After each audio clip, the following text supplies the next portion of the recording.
काली नजर। माँ, माँ। अरे क्या माँ माँ कर रहा है? बकरी का बच्चा है क्या? अरे माँ, मजाक छोड़ो। मुझे फाइनली वो मेन चौराहे वाली दुकान मिल गई है। अब देखना, आपका बेटा दुगनी स्पीड से पैसा कमाएगा। उफ, ये क्या? मेरी ऑनलाइन मेकअप क्लास चल रही है। इतनी जोर से क्यों बोल रहे हो आप दोनों? अरे मेरी धर्म पत्नी जी, मेकअप क्लास बाद में करना। वो चौराहे वाली दुकान मिल गई है हमको। अरे वाह! रुको, मैं अपनी माँ को फोन लगाकर बता देती हूँ। अरे मैं भी अपने रिश्तेदारों को बता देती हूँ। कितनी खुशी की बात है। हाँ हाँ, मैं भी अपने दोस्तों को बता देता हूँ। 1 हफ्ते बाद रजिस्ट्री है। बस, घर में खुशी का मौका था। उन तीनों ने अपने अपने फोन उठाए और लोगों में बात फैलाना शुरू कर दिया। और रही सही कसर, श्वेता बहू ने अपने पड़ोस में सबको बताकर कर दी। अरे वर्मा आंटी, अब हम भी जल्दी कार ले लेंगे। घर का रेनोवेशन होगा और ठाट से रहेंगे हम भी। अरे, ऐसा क्या हुआ? लॉटरी बाटरी लग गई है क्या? अरे, इस बार चौराहे वाली मॉल में हमको भी दुकान मिल गई है। दुकान नंबर 21, जो एकदम चौराहे पर है। अब ग्राहक बढ़ेंगे तो आमदनी भी बढ़ेगी ही ना। अरे वाह, कितनी खुशी की बात है। मैं बहुत खुश हूँ तुम्हें इतना खुश देख के। बाकी एक बात कहूँ, सबको मत बताते फिरना।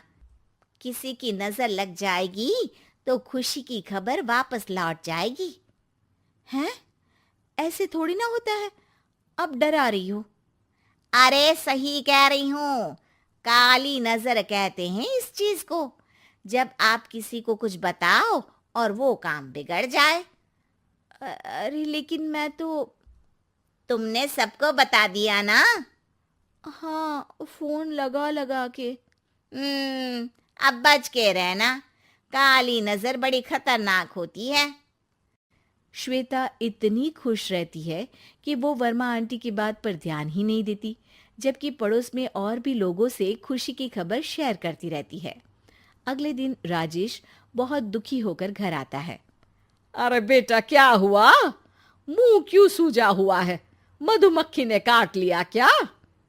माँ, वो दुकान किसी और के पास चली गई। किसी ने ज्यादा भाव लगा दिया।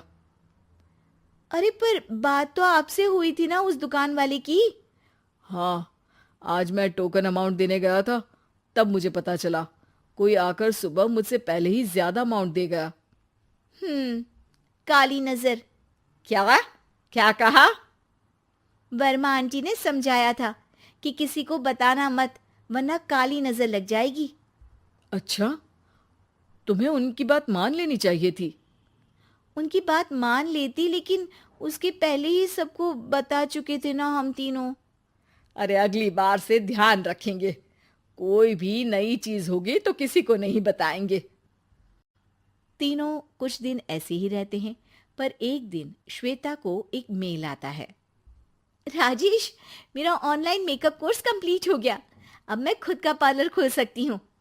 अरे वाह, अपने मोहल्ले में ही खोलते हैं। ये जो घर के सामने दुकान है ना, वहीं। हाँ, यहाँ सस्ती भी मिल जाएगी। अगले दिन श्वेता वर्मा आंटी के पास जाती है, मिठाई का डब्बा लेकर। अरे आओ आओ, कैसे आना हुआ?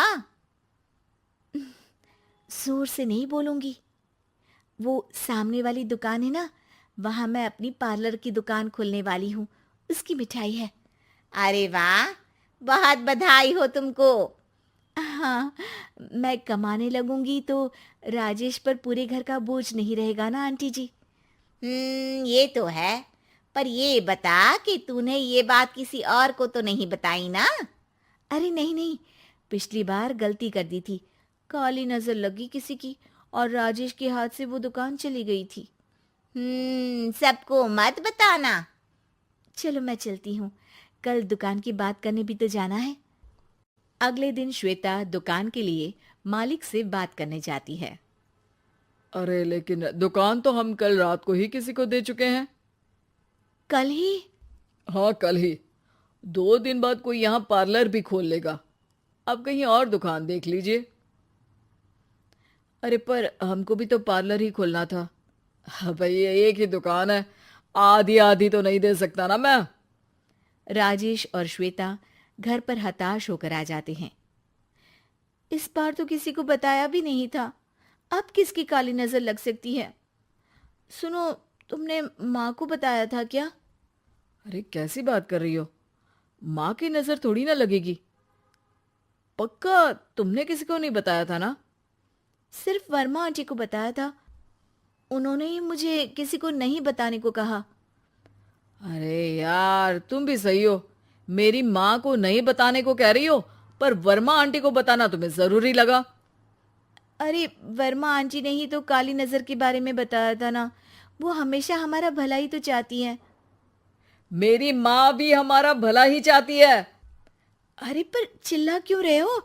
बात नहीं कर सकते क्या आराम से? नहीं आता वो आराम से बात करना, और करना भी नहीं चाहता हूं मैं। दुकान जाने का दुख गुस्से में बदल गया था और राजेश और श्वेता में बात बंद हो गई थी। 2 दिन बाद मोहल्ले में पार्लर का इनॉग्रेशन हुआ, जिसमें मोहल्ले के सभी लोगों को बुलाया गया, पर श्वेता, राजेश और माँ नहीं जाते। माँ, अंदर आ जाओ, क्या देख रही हो? अरे नया पार्लर देख रही हूं अपने आंगन से। देखो, माँ को दूसरे का सुख देखने में कितना मजा आ रहा है, मेरा दुख नहीं दिख रहा इन्हें। यहाँ मेरा पार्लर भी तो हो सकता था। अरे चुप रहो यार, हर बात में लड़ाई क्यों ढूंढ रही हो? राजेश और श्वेता फिर बहस करने लगते थे। तभी माँ ने दोनों को बाहर बुलाया। अरे जरा देखो तो, दुकान चलाने वाले का बोर्ड पर नाम क्या लिखा है? श्रुति वर्मा। गाड़ी निकाले बेटा, हमें कहीं जाना है। काली नजर का इलाज कराने? राजेश अपनी बाइक निकालता है। तीनों ट्रिपलिंग कर रहे हैं। माँ राजेश को उस मॉल वाली दुकान पर लेकर जाती है जहां राजेश अपनी दुकान खोलने वाला था। यही दुकान लेना चाहता था ना तू? हाँ, पर इनको भी दुखी करने लेकर आई हो क्या यहाँ पर दुकान दिखाकर? वहां काफी नहीं था? अरे श्वेता, थोड़ा सब्र रख, अभी पता चलेगा कि हम यहाँ क्यों आए हैं। बता, इस दुकान चलाने वाले का नाम क्या है? अनुपम वर्मा। कुछ समझ में आया? वो दुकान वाली श्रुति वर्मा, ये दुकान वाला अनुपम वर्मा, और हमारे पड़ोस में हमने उस दुकानों के बारे में बताया किसको था? अब वर्मा आंटी को। मतलब वर्मा आंटी ही हमारा काम बिगाड़ रही है? नहीं नहीं, ऐसा नहीं हो सकता, ये बस इत्तेफाक है। राजेश अपना फोन निकालता है और श्रुति वर्मा और अनुपम वर्मा के नाम फेसबुक पर सर्च करता है, जहां ये दोनों ही वर्मा आंटी के रिश्तेदार होते हैं। श्वेता को समझ में आ जाता है कि वर्मा आंटी की ही नजर खाली नजर है। अब क्या करना है? कोई भी खुशी की खबर हो तो काली नजर से बचना है, यानी वर्मा आंटी से बचना है। अरे पर मुझे ये समझ में नहीं आया कि वो हमारे साथ ऐसा क्यों करेंगी। अरे बेटा, एक सीख है, दूर के आदमी को आपकी तरक्की से कम परेशानी होगी, पड़ोसी को ज्यादा। दोनों माँ की बात में हामी भरते हैं और अगला काम चुपचाप करने की कसम खाते हैं, ताकि आगे से वर्मा आंटी कोई काम ना बिगाड़ सके।